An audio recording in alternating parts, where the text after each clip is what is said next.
Assalamualaikum warahmatullahi wabarakatuh. Kami dari Metro Silon United. Pada kesempatan kali ini kami akan menjelaskan tentang mode SDLC yang kami pilih, yaitu mode prototype.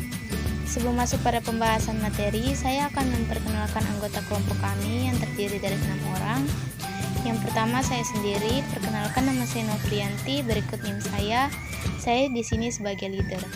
Selanjutnya, Ananda Hairunisa sebagai security system, Reza Maharani sebagai software developer, Zulfikar sebagai software system analyzer, Nurhayati sebagai software implementasi dan tester, Muhammad Aswan sebagai UI UX designer dan marketing.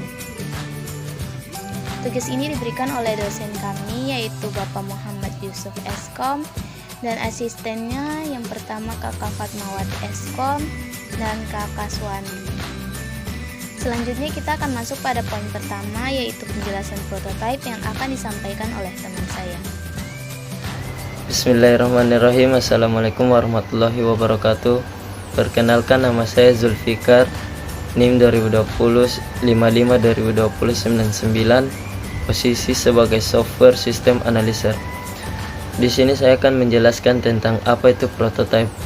Secara etimologis dan historis, Merriam-Webster Dictionary menyebut kata prototype pertama kali digunakan pada tahun 1552 di Prancis dan berasal dari bahasa Yunani prototypon. Kata ini dapat diartikan sebagai sebuah model orisinil dari sesuatu yang sedang dipolakan atau dikembangkan. Model prototype ditemukan pada tahun 1960-an oleh Herbert Volcker. Model prototype adalah teknik pengembangan sistem yang menggunakan prototype untuk menggambarkan sistem sehingga klien atau pemilik sistem mempunyai gambaran jelas pada sistem yang akan dibangun oleh tim pengembang. Prototype adalah rupa awal dari sistem yang menggambarkan rupa akhir dari sebuah sistem. Dan selanjutnya akan dijelaskan oleh teman saya. Assalamualaikum warahmatullahi wabarakatuh. Perkenalkan, nama saya Ananda Hairunisa dengan NIM 2020 55 20 2025. Di sini saya sebagai CSO System, dan sekarang saya akan menjelaskan tahapan-tahapan yang ada pada metode prototype. Seperti yang teman-teman bisa lihat, di sini sudah ada bagannya, dimulai dari pengumpulan kebutuhan, prototyping, evaluasi prototype, pengkodean sistem, menguji sistem, evaluasi sistem, dan yang terakhir adalah menggunakan sistem. Yang pertama adalah pengumpulan kebutuhan, di mana pada tahap ini, klien dan pengembang bersama-sama mendefinisikan format software, mengidentifikasi kebutuhan dan sistem yang dibuat.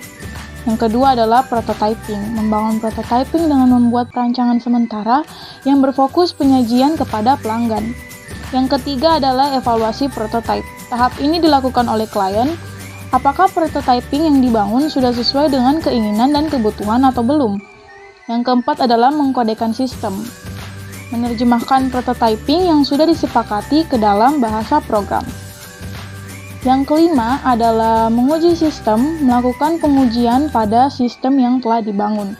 Yang keenam adalah evaluasi sistem, di mana klien mengevaluasi sistem yang telah dibuat sesuai dengan yang diinginkan. Yang terakhir adalah menggunakan sistem ketika software yang telah diuji dan diterima oleh klien telah siap digunakan. Selanjutnya akan dilanjutkan oleh teman saya. Terima kasih. Saya Filza Maharani Salsabila dengan NIM 2020 55 20 20 49. Saya di sini sebagai software developer akan menjelaskan mengenai manfaat prototype. Manfaat prototype yang pertama yaitu mewadahi keinginan klien. Dengan adanya prototype, klien akan lebih mudah memahami proses pengembangan produk yang akan dibuat, sehingga memungkinkan klien untuk memberi masukan. Yang kedua, memberi visi yang nyata. Dengan adanya prototype, para pengembang maupun klien dapat melihat visi atau gambaran produk secara lebih jelas dan real. Yang ketiga, penghematan biaya. Adanya realisasi konsep yang juga diikuti dengan proses evaluasi dari berbagai percobaan tertentu menjadikan prototipe akan lebih efisien secara waktu dan biaya. Yang keempat, memudahkan presentasi produk. Prototype dapat memudahkan pengembang untuk mempresentasikan ide dan konsepnya kepada calon konsumen atau bahkan investor. Yang kelima, acuan pengembangan produk di masa depan. Prototype dari masa ini dapat dijadikan acuan dalam analisis baru terhadap kebutuhan pasar atas produk baru di masa mendatang.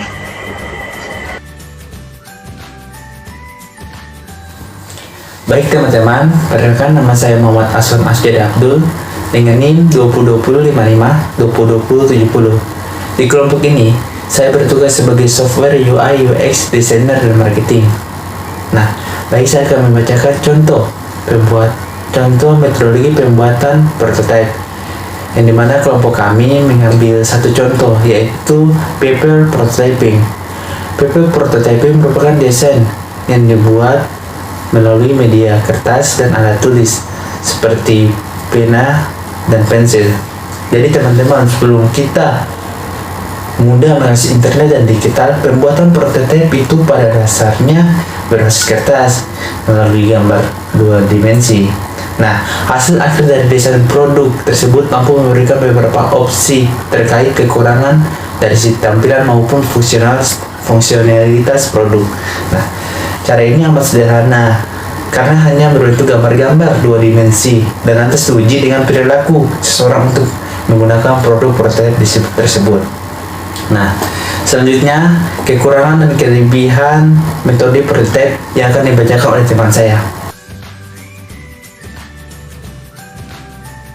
Perkenalkan, nama saya Dorhati Safitri dengan NIM 2020-55-2020-74. Saya di sini sebagai software implementator dan tester. Saya akan membacakan tentang kelebihan dan kekurangan metode prototype. Kelebihan metode prototype. Yang pertama, menghemat waktu dalam pengembangan sistem. 2. Penentuan kebutuhan lebih mudah diwujudkan. 3. Mudah disesuaikan dengan kebutuhan dan keinginan pelanggan. 4. Komunikasi yang baik antara pelanggan dan pengembang. Dan yang kelima, pengembang dapat lebih mudah dalam menentukan kebutuhan pelanggan. Kekurangan metode prototype. Yang pertama, proses perancangan dan analisis terlalu singkat. 2. Biasanya kurang fleksibel dalam menghadapi perubahan.